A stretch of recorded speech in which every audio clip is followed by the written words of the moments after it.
Hi everyone, my self Chandra Chaudhary और आज हम करेंगे क्लास 12th बायोलॉजी का chapter number 1 that is reproduction in organism. और आज हम कुछ क्वेश्चंस यहाँ पर डिस्कस करने वाले हैं जो आपके टर्म 1 एग्जामिनेशन के पर्पस से बहुत बहुत इंपॉर्टेंट होने वाले हैं। तो चलिए पहला क्वेश्चन देख लेते हैं। फर्स्ट क्वेश्चन है asexual reproduction involve. Asexual reproduction में क्या होता है? तो पहला ऑप्शन है 2 पेरेंट्स, बी ऑप्शन है सिंगल पेरेंट्स, सी है मोर देन 1 पेरेंट या फिर d both A and B. तो यहाँ पर सही आंसर हो जाएगा सिंगल पेरेंट्स, क्योंकि एसेक्सुअल रिप्रोडक्शन में ओनली एक पेरेंट से ही, एक ऑर्गेनिज्म से ही उसके ऑफस्प्रिंग का फॉर्मेशन होता है, इसीलिए इसमें कोई वेरिएशन भी नहीं पाया जाता। क्वेश्चन नंबर 2 है हमारा asexual reproduction is common in, किसमें ये कॉमन होता है?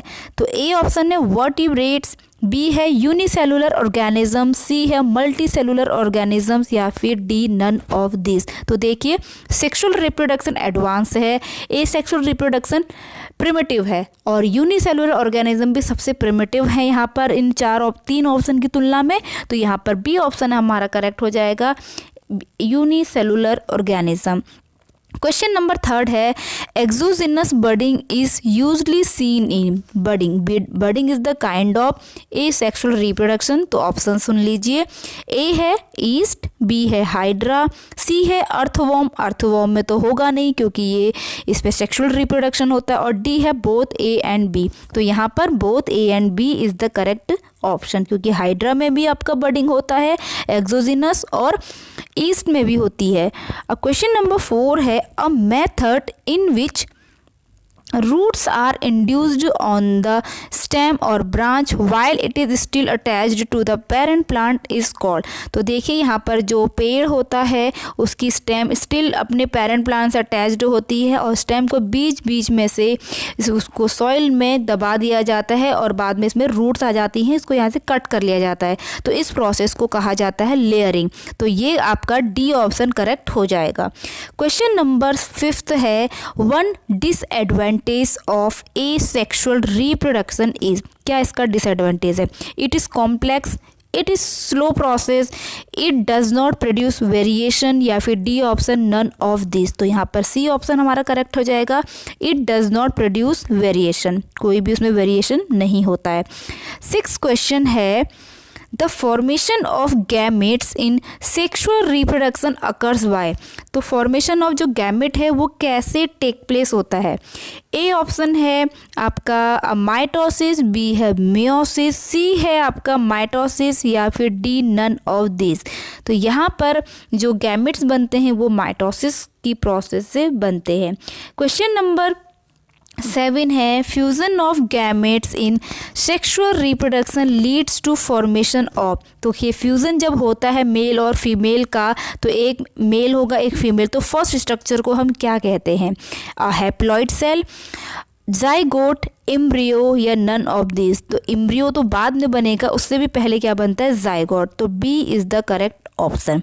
क्वेश्चन नंबर 8 है exogamy is also known as. एक्सोगेमी को क्या कहा जाता है? क्रॉस फर्टिलाइजेशन, इंटरनल फर्टिलाइजेशन या सेल्फ फर्टिलाइजेशन या फिर एक्सटर्नल फर्टिलाइजेशन। तो यहाँ पर सी ऑप्शन सही हो जाएगा, सेल्फ फर्टिलाइजेशन।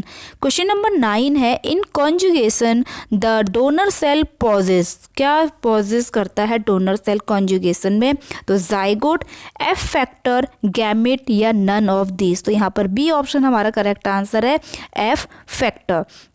क्वेश्चन नंबर 10 है sexual reproduction in fungi involve. Fungi में क्या कौन सा सेक्सुअल रिप्रोडक्शन होता है? कैरियोगेमी, मियोसिस, प्लाज्मोगेमी या बोथ ए एंड बी।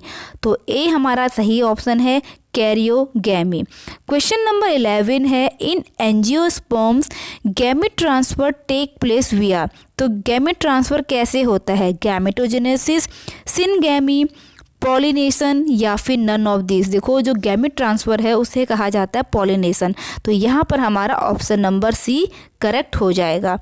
अब आपका क्वेश्चन नंबर 12 है which of the following induce the formation of fruit without fertilisation. जब आपका फ्रूट बन जाता है बिना किसी फर्टिलाइजेशन के, तो उस प्रोसेस को हम क्या कहते हैं? एपोगेमी, पॉलीम्ब्रोइनी, एपोमिक्सिस या फिर पार्थेनोकार्पी। तो उसे क्या बोला जाएगा? उसे कहा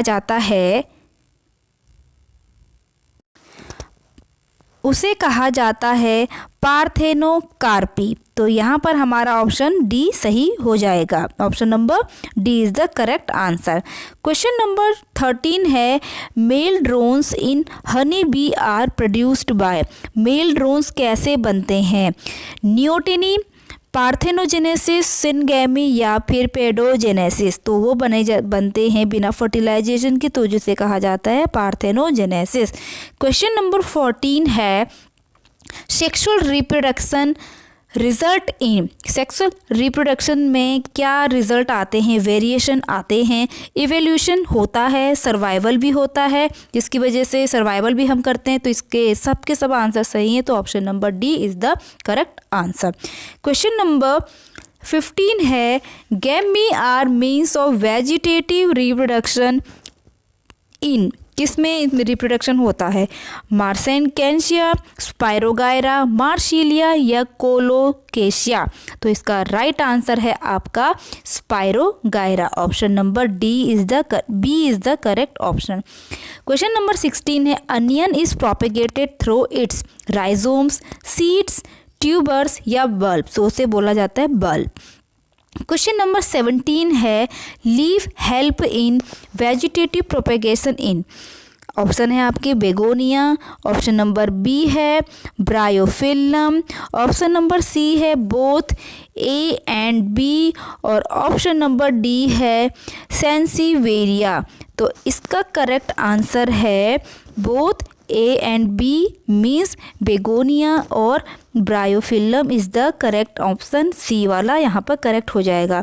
क्वेश्चन नंबर 18 है, इन ग्राफ्टिंग सियोन फॉर्म्स। जो ग्राफ्टिंग में सियोन होता है वो क्या करता है? ठीक है, मतलब कौन सा पार्ट होता है? तो ए है आपका रूट सिस्टम, बी है आपका सूट सिस्टम और तीसरा है आपका न्यू प्लांट या फिर डी है आपका हाइब्रिड प्लांट।